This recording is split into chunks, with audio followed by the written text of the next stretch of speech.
Hello student, class 8 good morning. आज हम अपना षष्ठ पाठ स्वामी विवेकानंद पढ़ने जा रहे हैं। अब हम इसका अर्थ पढ़ेंगे। इसके लिए सबसे हम संस्कृत वाला पैराग्राफ पढ़ेंगे, फिर उसका अर्थ पढ़ेंगे। बहुजन हिताय बहुजन सुखाय इत्यस्मिन् कार्ये संलग्नस्य स्वामी विवेकानन्दस्य बालकालस्य नाम नरेन्द्रनाथ आसीत्। तस्य जन्म जनवरी मासस्य 12 दिनाङ्के 1863 ख्रीस्ताब्दे कोलकाता नगरे अभवत्। तस्य मातुः नाम भुवनेश्वरी देवी आसीत्। तस्य पिता विश्वनाथ दत्त लब्धप्रतिष्ठ अभिभाषक आसीत्। नरेन्द्रनाथ बाल्यकालादेव संस्कृतानुरागी, कुशाग्र बुद्धि, मल्ल विद्यासु क्रीडासु पारंगत धार्मिकश्च आसीत्। अब इसका अर्थ पढ़ेंगे। बहुतों के हित के लिए, बहुतों के सुख के लिए इस कार्य में संलग्न स्वामी विवेकानंद के बचपन का नाम नरेंद्रनाथ था। उनका जन्म जनवरी महीने की 12 तारीख 1863 ईस्वी में कोलकाता नगर में हुआ था। इनकी माता का नाम भुवनेश्वरी देवी था। इनके पिता विश्वनाथ दत्त ख्याति प्राप्त वकील थे। नरेंद्रनाथ बचपन से ही संस्कृत भाषा के प्रेमी, तीव्र बुद्धि वाले, कुश्ती आदि विद्याओं जैसे खेलों में बहुत होशियार और धार्मिक थे। अगला पैराग्राफ नंबर 2। तस्मिन् काले रामकृष्ण परमहंस अद्वितीय आध्यात्मिक ज्ञानपुञ्जस्य स्रोतः आसीत्।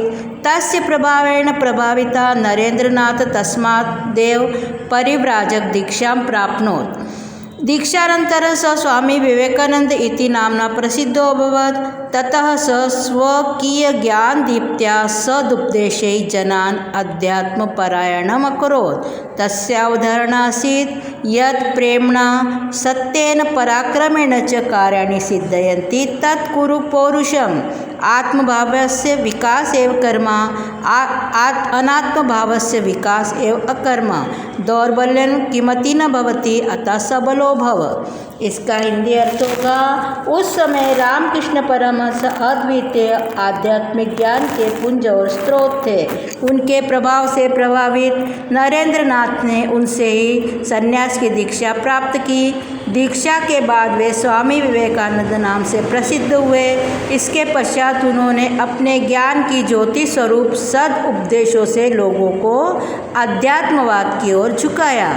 उनका निश्चित विचार था कि प्रेम से, सत्य से और पराक्रम से कार्य सिद्ध होते हैं, इसलिए प्रयास करो।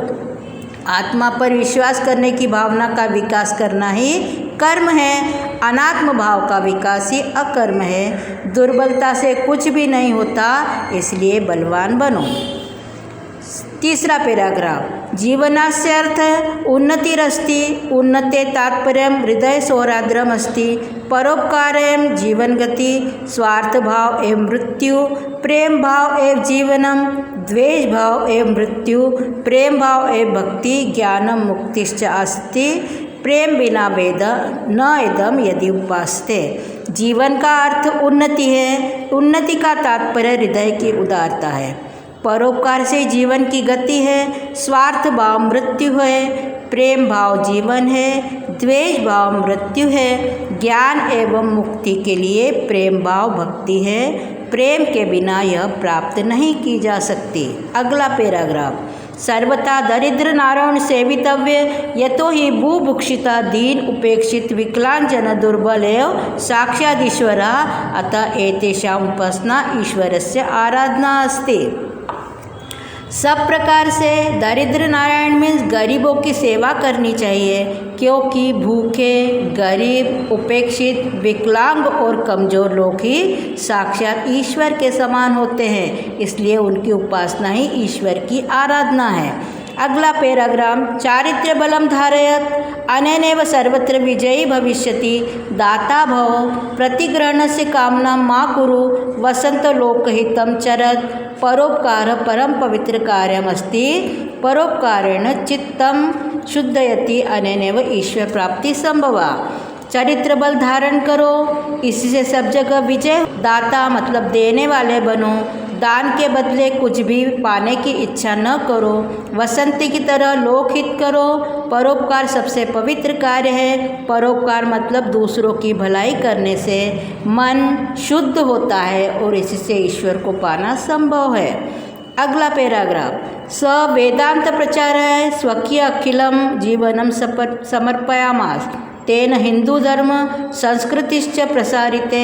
सह न केवल परिव्राजक अपितु परोपकारी दाता लोक सेवक महान देशभक्तश्च आसीत्। शिकागो नगरे विश्वधर्मसम्मेलने स भारतस्य प्रतिनिधिः अभवत्। देश विदेशेषु तस्य बहवः शिष्याः आसन्। आङ्ग्लदेशीया कुमारी नोबल या अनन्तर भगिनी निवेदिता इति नाम्ना प्रसिद्धा तस्य प्रिया शिष्या अभवत्। उन्होंने वेदांत प्रचार के लिए अपना सारा जीवन समर्पित कर दिया। उन्होंने हिंदू धर्म संस्कृति का प्रसार किया। वे न केवल सन्यासी बल्कि परोपकारी दाता जनसेवक और महान देशभक्त थे। शिकागो नगर में विश्व धर्म सम्मेलन में वे भारत के प्रतिनिधि थे। देश और विदेशों में उनके बहुत से शिष्य हुए। इंग्लैंड की कुमारी नोबल जो बाद में भगिनी निवेदिता नाम से प्रसिद्ध हुई, वो उनकी प्रिय शिष्या थी।